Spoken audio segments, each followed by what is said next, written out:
There's something quietly fascinating about people who genuinely love winter more than summer.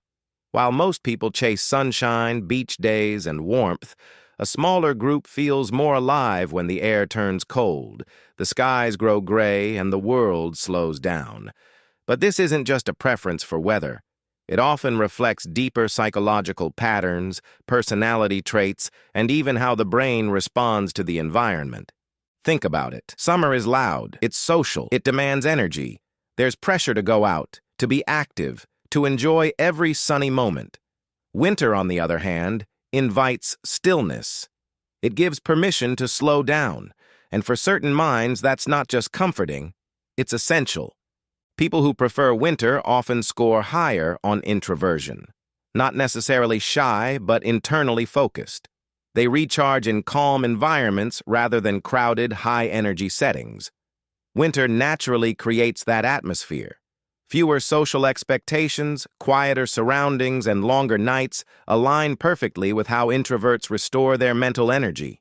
There's also a strong link between winter lovers and introspection.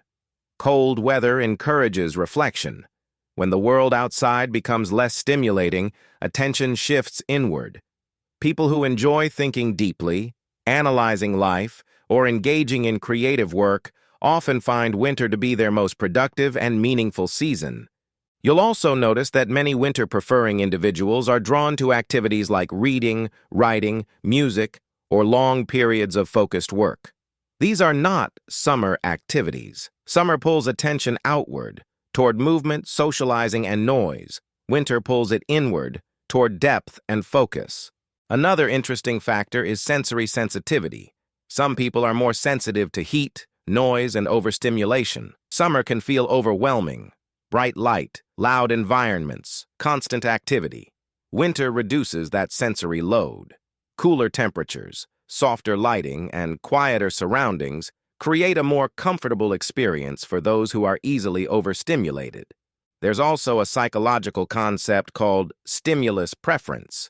Some people naturally seek high stimulation, excitement, warmth, crowds, while others prefer low stimulation environments. Winter lovers tend to fall into the second category. They don't need constant external excitement because their internal world is already rich and engaging. Now here's something surprising. People who like winter often have a stronger appreciation for subtle beauty.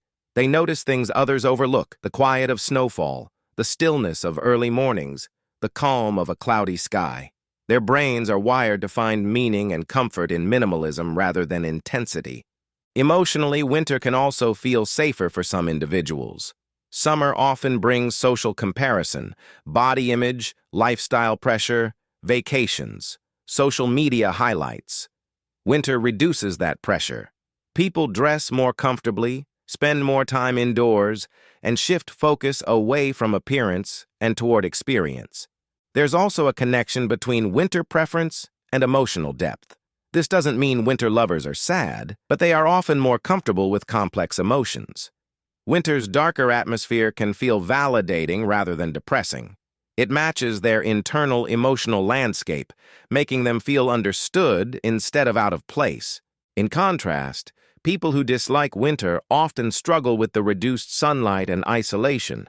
But for winter lovers, this same environment feels peaceful. It creates space to think, to reset, and to reconnect with themselves. Another fascinating aspect is control.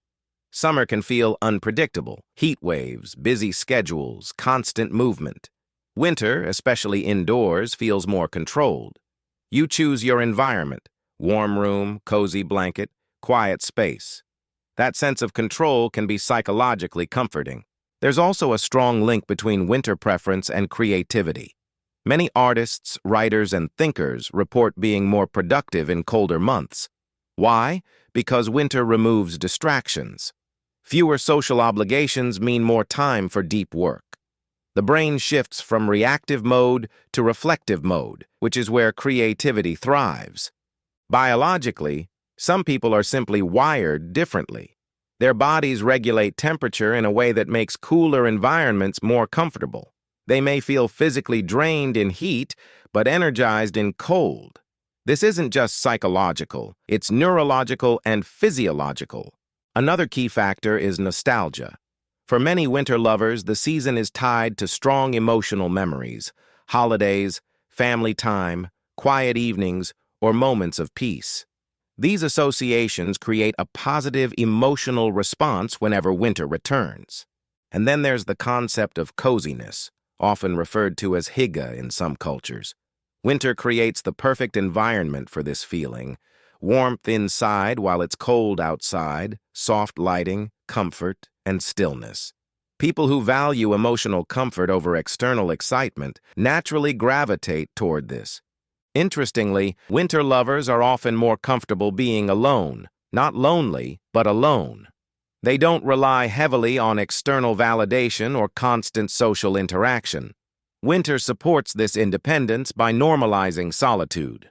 But it's important to understand that preferring winter doesn't mean disliking happiness or energy. It simply means finding those things in different places. Instead of loud environments and bright days, winter lovers find joy in calmness, depth, and quiet moments. If you think about it, the preference for winter is really a preference for a different pace of life. Slower, quieter, more intentional. And in a world that constantly pushes for speed and stimulation, that can actually be a sign of strong self-awareness. So the next time you meet someone who says they love winter, don't assume they just like cold weather. You might be looking at someone who values depth over noise, reflection over distraction, and peace over pressure. And maybe, just maybe, they've discovered something the rest of the world is too busy to notice. Before you leave, here's something interesting. If this video made you think even a little differently, that's your brain craving more insight. So go ahead, hit that like button and subscribe, because this channel is all about understanding the hidden psychology behind human behavior. Drop a comment below and tell me what you think, or suggest a topic. Your curiosity might shape the next video. And share this with someone who loves understanding people, or maybe someone who needs to understand themselves a little better. Now click on the next video on your screen. Your mind will thank you for it.